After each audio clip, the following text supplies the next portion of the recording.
Enfants à haut potentiel, déjà, ça ne veut pas dire enfants plus intelligents. Ce sont des enfants qui réfléchissent différemment, qui ont des centres d'intérêt bien particuliers et qui sont difficiles à canaliser dans des classes de 30. Le but, c'est vraiment de leur redonner le goût d'aller à l'école. Je suis heureux parce que je suis avec des gens qui me comprennent. Bonjour! Ouh, t'as poussé! Ça va? T'as passé de belles vacances? On se trouve à l'école d'arborescence de Nantes. C'est une école qui accueille un public d'enfants dits à haut potentiel. Enfants à haut potentiel, déjà, ça ne veut pas dire enfants plus intelligents, ça veut dire enfants qui ont une façon de réfléchir bien différente. Et ça pose beaucoup de problèmes à l'école, puisque souvent les enseignants les prennent pour des enfants insolents. Quand je suis passée en CP, je donnais toutes les réponses. Bon, c'était pas de ma faute parce que clairement les cours ils étaient ennuyeux pour moi. Et après, j'ai eu plusieurs avertissements. Ils voulaient clairement se débarrasser de moi. Le but, c'est vraiment de leur redonner le goût des apprentissages, le goût d'aller à l'école et de prendre en charge leurs spécificités. On choisit le casier. Un enfant est défini à haut potentiel à partir du moment où il a passé un test chez un psychologue clinicien. Ces enfants-là sont particulièrement hypersensibles et souvent ils n'ont pas tellement les codes qui s'adressent aux adultes, aux enfants, tout le monde sur le même ton. C'est hyper intéressant pour nous mais hyper fatigant dans le système classique parce que cette façon de penser différente est pas très simple à gérer.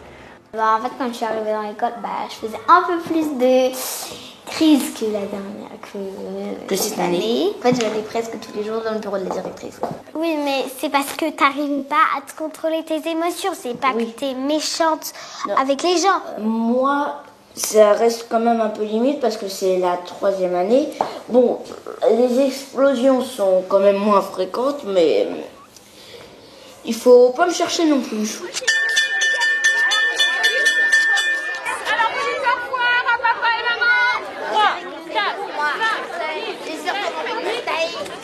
Léo, une grande inspiration. Expiration, super. Va t'installer à ta place. On a ouvert en septembre 2015 pour la première fois. On avait 7 élèves. Là, on est à 4 classes, donc 4 enseignants. On a à peu près 52 élèves.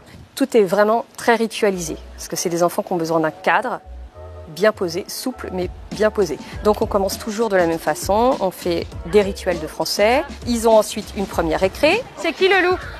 Tiens, c'est toi! Ensuite, on va faire des rituels de maths. Deuxième récré. T'es excitée, hein? Allez, go! Et ensuite, on travaille ce qu'on appelle le cycle. Ce sont des projets et c'est eux-mêmes qui vont aller chercher la solution et qui vont être acteurs et retenir. Je demande C'est quoi? De la menthe. Il faut toujours être occupé en fait. C'est ça le truc des enfants précoces. S'ils sont pas tout le temps stimulés, ils vont essayer de faire quelque chose pour s'occuper. Étant donné qu'on a des classes plus petites, on peut se permettre d'avoir différents groupes d'âge. Ça permet déjà de faire grandir les plus jeunes plus rapidement parce qu'ils sont attirés par ce que font les autres. Il n'y a pas de niveau. Oui, c'est-à-dire qu'ils s'adaptent à notre niveau. Oui, c'est ça. Chacun va apprendre à son rythme.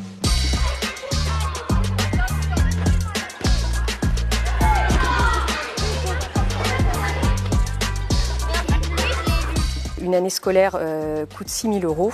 C'est le prix d'un enfant pour l'éducation nationale. Sauf que nous, malheureusement, ce sont les parents qui financent. Alors, on recherche toute l'année des financements privés, d'entreprises, de fondations, etc.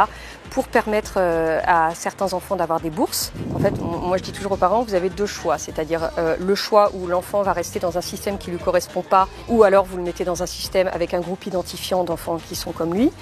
Il va être bien.